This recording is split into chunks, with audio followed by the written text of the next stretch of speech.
Check us out to hear the latest on life in the volunteer state. Yvonnca and her guests discuss everything from life, love, and business with a Tennessee flair. It's a Tennessee thing! Always relatable, always relevant, and always a good time. This is Talkin Tennessee, and now your host, Yvonnca.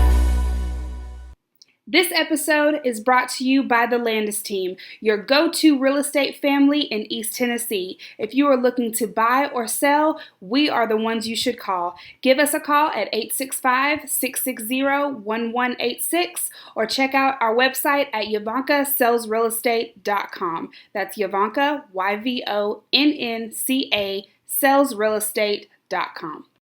Welcome back to Talkin Tennessee with Yvonnca. I am your host, and I am here with Emily Houston. Welcome to Talkin Tennessee. Thank you for having me. So, who are you with, Emily? I own my own business. I own Emily Houston Aesthetics. Do you? Mm-hmm. Well, let me say this, viewers. She has her own business. She is a woman-owned business, and from East Tennessee. But there's so much more about Emily, and we're going to get into it. So, tell me, who is Emily Houston? Well, Emily Houston is a lot of things, I would say. I am an East Tennessee native, Christian wife, mom. I am a business owner, and I love giving back to my community. That right there is a good one, okay? Because the biggest thing is, when it comes to women, to me, is, we wear a lot of hats.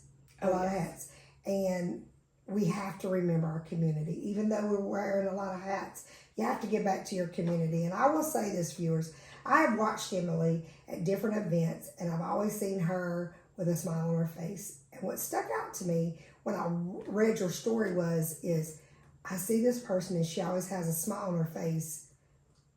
She doesn't look like what she's been through. I will tell you, when I was reading your story and researching you, it brought me to tears. Aww. Because I could relate to some of the things that you've been through.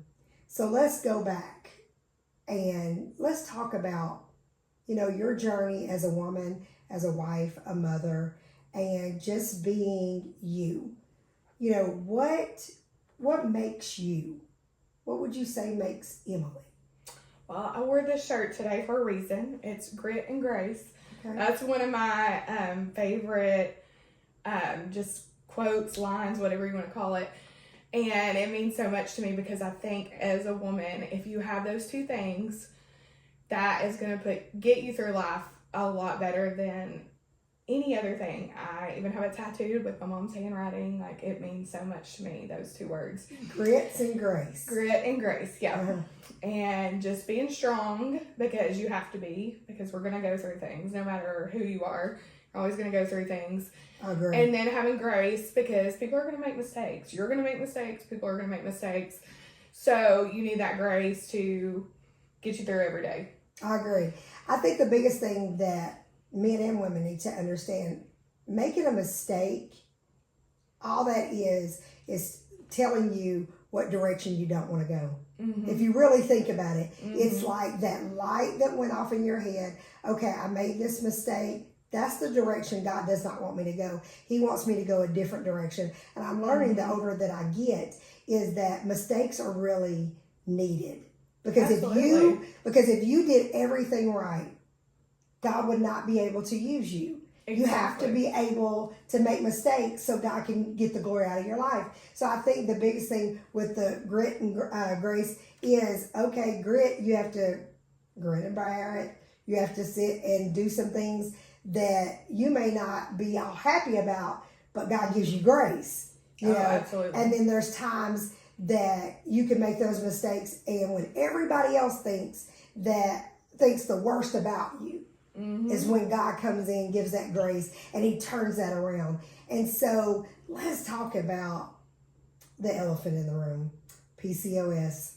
Absolutely. I will tell you, the first thing that I heard about PCOS was from my daughter. She was diagnosed with PCOS 4 years ago, and I'll never forget when she came home, Emily. She told me she said I was diagnosed with PCOS, and as a mom, I'm like, what is that?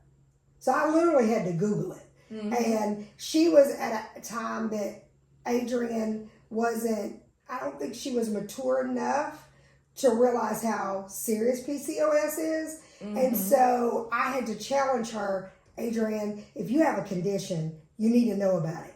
You need to read about it. And I'll never forget Googling about it. And I'm like, I've never heard anybody talk about it.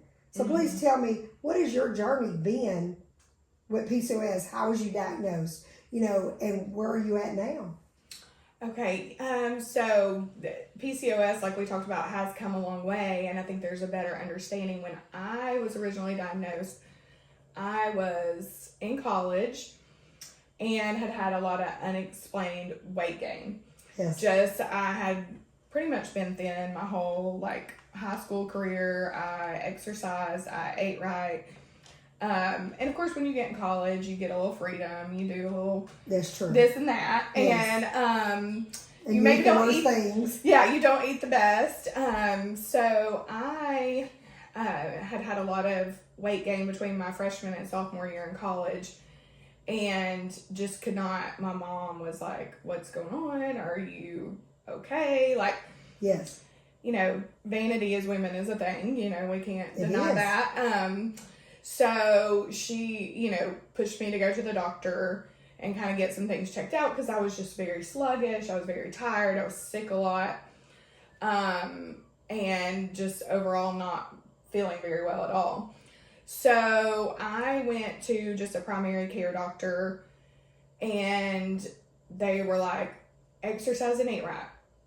I'm like, okay, well, no, duh. Yeah. That's you're probably like, I do exercise. I do. And I was walking at that time as a student, because I was at UT, I was walking probably 3 miles a day, easy. Oh, yes. By just going to class. Yes. Just doing my regular things. UT's campus is, if you want to walk a lot, go to UT. Yes. And it's not just a flat surface. It's hills, it's stairs, it's all that. So, and I was doing that, and so I didn't like that answer, and I was like, okay, well, let's go a little bit. So I went to an OBGYN, and they did the ultrasound, formally diagnosed me. And at the time, I was 20. Yes. I wasn't wanting to have children then, but they did tell me, along with PCOS, I had endometriosis too. Okay.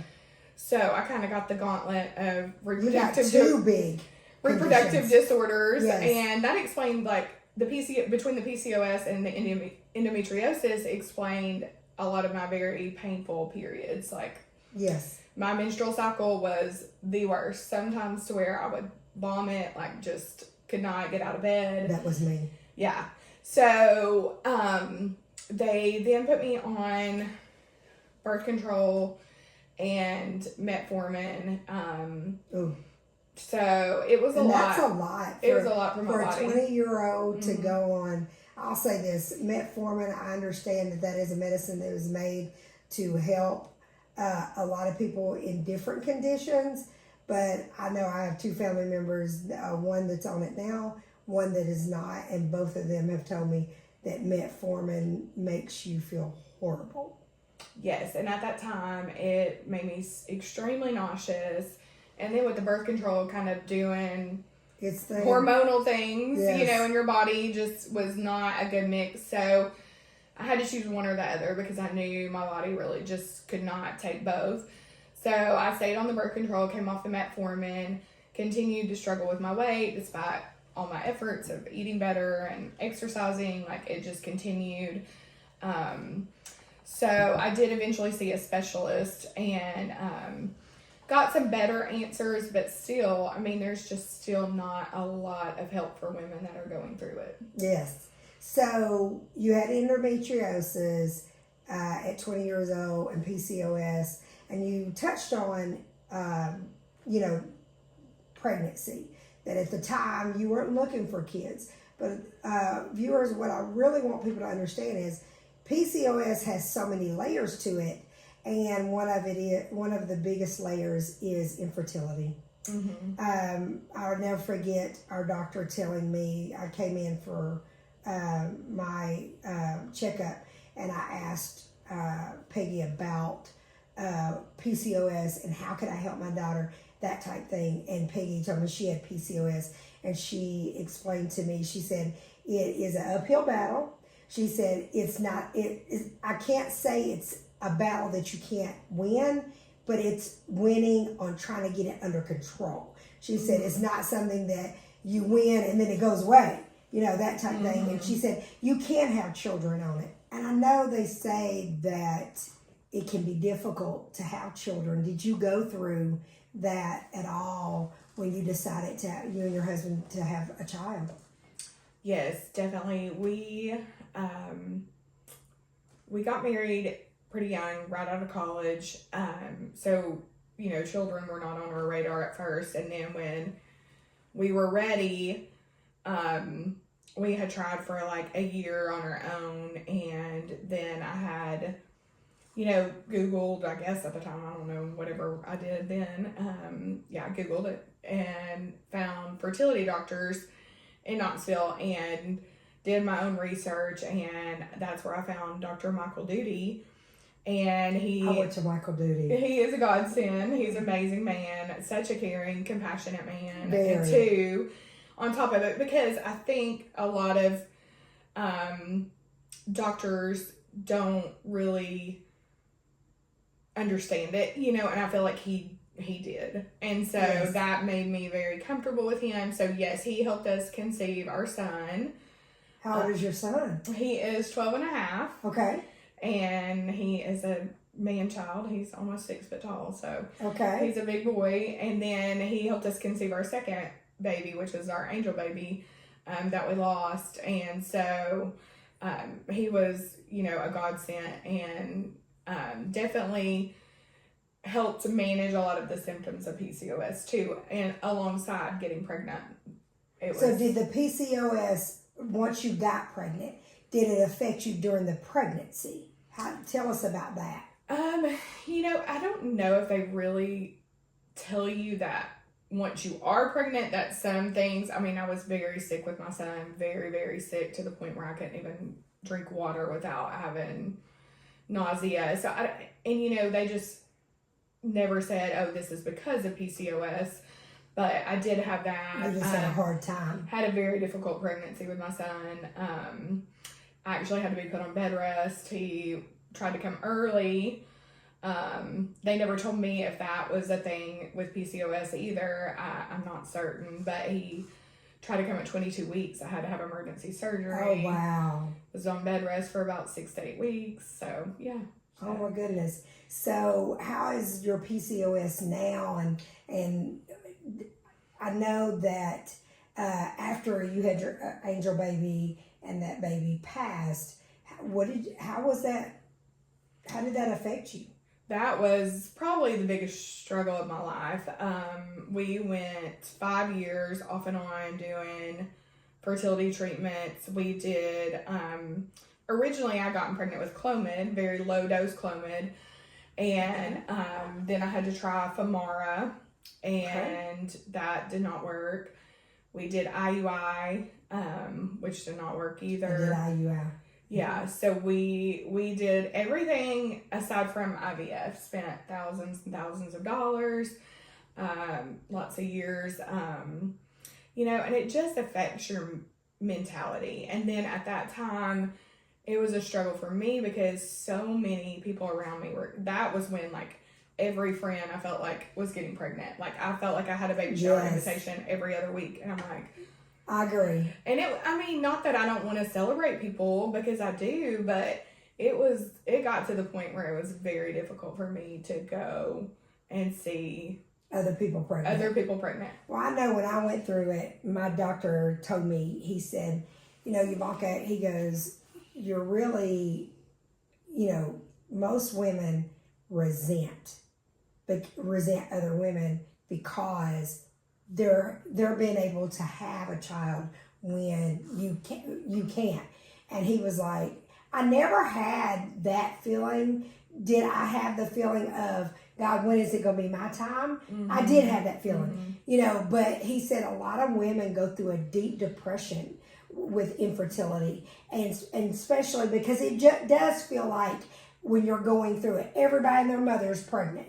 It's kind of like the girl that's single, you know, she sees everybody married but her, you know what I'm saying? And I think it's just you notice those things more. I've learned that because when I was going through my miscarriages and all of that, I thought I was the only one. Then later down the line, I realized I wasn't the only one. When I was a single girl and I thought everybody was married but me, you know, I realized once I got married, it wasn't just me, you know, that type of thing. So, but it does make you feel like something's wrong with you. You know, and then your friends, I went through, you didn't go through as many miscarriages, but I went through 10. And so it got to a point that people didn't know to be happy or not because I kept miscarrying. And so I felt like, God, how are you allowing me to keep miscarrying? You know, the humiliation of that, the public humiliation. But God be the glory, I adopted my son and it's great. But it's still, your mental is hard. It's truly hard. So tell me this, how did you and your husband cope with that in your marriage? It was a very big struggle. Yeah, I mean, I won't lie about it. It was a huge struggle. I mean, financially, it was tough. It was tough on our marriage. I felt like there was things wrong with me. Like I felt like I wasn't a good wife because I couldn't give him another child. And he was very supportive, very loving throughout the whole journey. And at the same time, I felt like, why am I not grateful? I have this beautiful baby boy that I've always wanted. Like, it would make me feel like I'm not being grateful for what God had given me. But at the same time, I was struggling very, very badly. Between the ages, I would say 28 to 32 was really hard. Were very, very hard What years. pulled you out of it? God, for sure, is the biggest thing. And I think I just kind of came to the realization that, you know, I was where God wanted me to be, whether I could see it then or not. And now looking back on it, I am so thankful because my son is, healthy. He's thriving. Yes. We're able to do things for him that we probably couldn't do for two children. Yes. And so now I look back on it and it's been a journey of gratitude where at the time it was just a struggle. But so you turned a bad situation into something positive and you showed gratitude for what God had already given you. Yes, absolutely. And I got off the fertility medicine, and I said, because it's brutal. It's very brutal. And so, and I would tell any woman if I could look at them in the face and just grab their little face and say, give yourself a break because it can kill you. I agree. Mentally, it can kill you, and physically, it does a lot of things as well. I mean, physically, it was tearing my body apart. So tell me this. So you went through the PCOS and you went through the miscarriages, the infertility, you had a child, you're happy, everything is better, and then the car wreck came. Yes. Tell us about it. Oh gosh, yeah. So it was August 29th of 2017. I was driving my son to school. He was in kindergarten at our church. And I got hit almost head on. Oh my goodness! But I was T-boned at the intersection there at Galahar and Gleason. Oh. It's about that intersection still gives me PTSD. It always will. But we got hit. I'd had some health struggles obviously up until then, and then those kind of just magnified after the car wreck. Gotcha. So how long did it take you to get back to the new normal after your car wreck? Well, I went through physical therapy. I went through steroid injections to try to get my back in order. It was mainly back pain that I was dealing with and like my left leg pain. And I tried like conservative therapy and nothing was working. So I ended up having to have surgery. Okay. So once you had that surgery and everything, so now is that part of your life better? Yes, but after the surgery, that's when I was in the hospital for 10 days with a blood infection. So I was septic after the surgery. So I had to really like pretty much learn to walk again. Like, and she still smiles, everybody. It was, other than the infertility, and which I will say, like, the infertility was a long struggle. That struggle was, mentally and physically the hardest time I've ever had in my life. Really? And I was, I guess, 30. I was still in the middle of fertility treatments at the time, too. 30. Wow. No, I guess I was 29 at the time. Okay. And that's young. To be going through that. Mm-hmm. You know, you're freshly married. You know, you have a child. You have a car accident. You know, you're trying to figure out life. And the biggest thing is that you didn't give up. And that's a great thing, that you didn't give up. And you said that God helped you get through that. Won't you tell me, what was your lighting moment? Just being in Park West Hospital, and I just said, God, if I have to live like this, please just let me go. Like, I was ready. And I even told my husband, and it'll make me choke up, but you're fine. I told him, I was like, if I have to live like this, I don't want to be here. I don't want to be dependent on somebody else, you know. So I said, God, if you're ready to take me, I'm ready to go. And that was when I honestly, the next day started feeling somewhat better. I could actually I think the next day was the first time I got out of the bed in probably 6 days. Yes. So I started turning the corner then, even though it was a very long struggle after that too. So what made you start your business? Oh gosh. Let's go back some. So tell everybody what you do for a living. I am an esthetician and a certified makeup artist, so I love to make women feel beautiful for a living. That's my passion. So you fought back, and now you make women feel beautiful, and even with your struggles, you help people get through their struggles because you enhance their beauty. Yeah.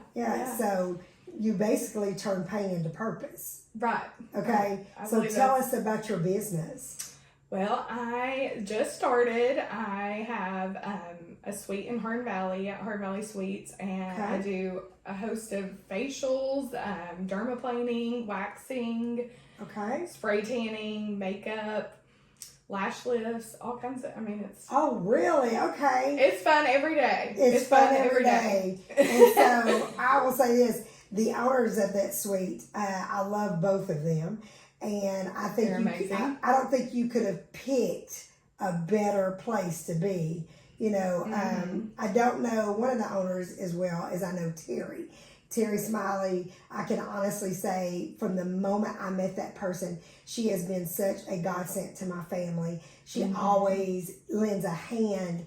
You know, but even her other partners, sweet as gold. So I think them together, you are around two strong women that can help you, you know, see past some of your pain in your past. And the biggest thing I want the viewers to see is that even though you went through infertility, you're still going through PCOS, because that's a condition that will always be. But you know, and that endometriosis, and then, you know, dealing with the things in your marriage of what infertility did, you know, you still walk around with a smile. You still try your best to give back to your community.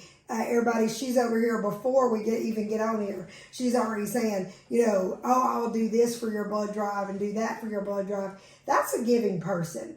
And I want everybody on my podcast to understand is that you want people that sees past their pain and they bring it to purpose.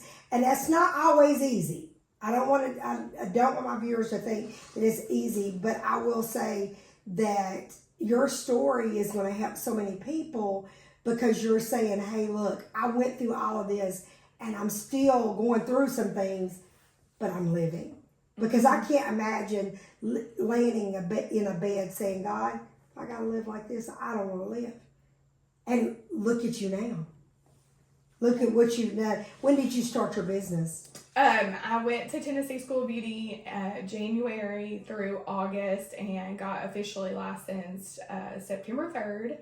Okay. And started October 1st. So that was my official start date. Yeah. Okay, October 1st of what year? This year. Of this year. Yeah. So do y'all hear her? October 1st, she's already got her business in an executive suite, and she does all kinds of services, and I highly recommend you reach out to him. How can people get in touch with you?